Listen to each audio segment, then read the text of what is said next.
की गवाही में हम लोग आए थे यहाँ पे, हमारी सास भी आई थी, सभी लोग आए थे। परमेश्वर की बहुत अच्छे से निकाह हुई।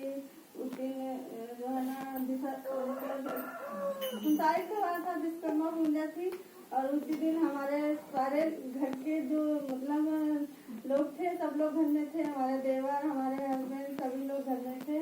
और हमारा देवर जो छोटा वाला वो भी घर में था, कोई ड्यूटी नहीं गया था, सभी लोग घर में थे। सब लोग शाम को खाना वाना बना, सबको खा पी के सब लोग आराम कर रहे थे। उस देवर के मन में पता नहीं क्या सूझा कि उस गाड़ी में उसको मतलब पेट्रोल नहीं था, तो उसने अपने दिमाग में सोचा कि सुबह जल्दी ड्यूटी जाना है, तो हम जा रहे हैं, रात में वरना पेट्रोल डला के रखते हैं गाड़ी में, पता नहीं सुबह लेट लपेट हो जाए। तो वो जो है ना रात में चला गया वहाँ पेट्रोल डलाने, यही बनी के पेट्रोल टंकी पर। और वहीं पर उसको जो है ना जब पेट्रोल डला के वापस आ रहा था, तो पुल पर ही कुछ गुंडों ने उसका किडनैप कर लिया।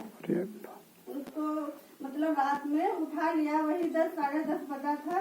2 लड़के थे, एक उनको उठा लिया, दूसरे लड़के को जो है ना वो दूसरा लड़का जो है वो सड़क से नीचे कूद गया और उसको नहीं पाए, और उसको बाइक वहीं खड़ी रही और वो वहाँ से उनको किडनैप कर लिया। और घर में किसी को नहीं पता इस बात को, सभी लोग सो रहे थे।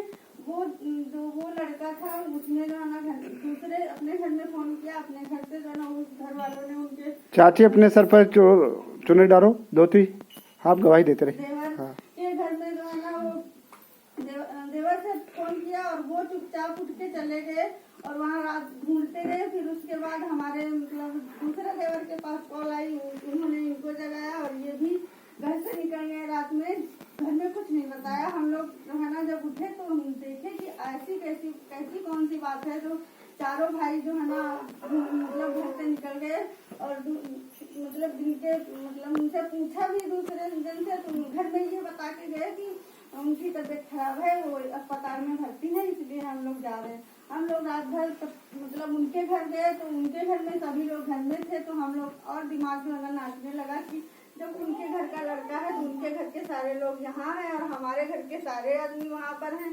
तो ये बात किसी को फिर हमने फोन दुआ की परमेश्वर से, रात में वही 3 बजे प्रार्थना की।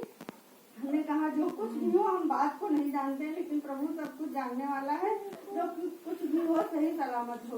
फिर उसके बाद हमने कॉल मिलाई, तो इन्होंने कॉल नहीं उठाया। फिर दूसरे देवर के पास मिलाया, तो उन्होंने हमने मतलब कस के डांट के पूछा कि हमने कहा बात तो बताइए, कोई बात हो तो उसको बताना चाहिए। बड़ी मुश्किल में उसने बताया, तो मैंने कहा घर में अम्मा से नहीं बताना, अम्मा की तबीयत खराब है और रात में सब परेशान हो जाएंगे। फिर जब ये बात बताई तो हमने प्रार्थना की। जब ये बात हमको मालूम हुई तो वही 3:30 बज रहे थे। फिर हमने प्रार्थना की और हमारा भी दिल जो है ना घबरा गया। फिर भी हम अपने मन में थोड़ा धीरज और संतोष करके परमेश्वर से प्रार्थना की, रोने लगे। परमेश्वर से प्रार्थना की कि जहाँ भी मेरा देवर हो सही सलामत घर आने पाए, और जो लोग लेके गए हैं उनका मन बदले और परमेश्वर उनका उसके समक्ष है। और उसके थोड़ी ही आधे घंटे बाद उसका फोन आया। वो आदमी को लेके गए थे मार पीट के मेरे देवर को दूसरी जगह, पता नहीं कैसे मन बदल दिया और जो है ना उसको रोड पर छोड़ गए।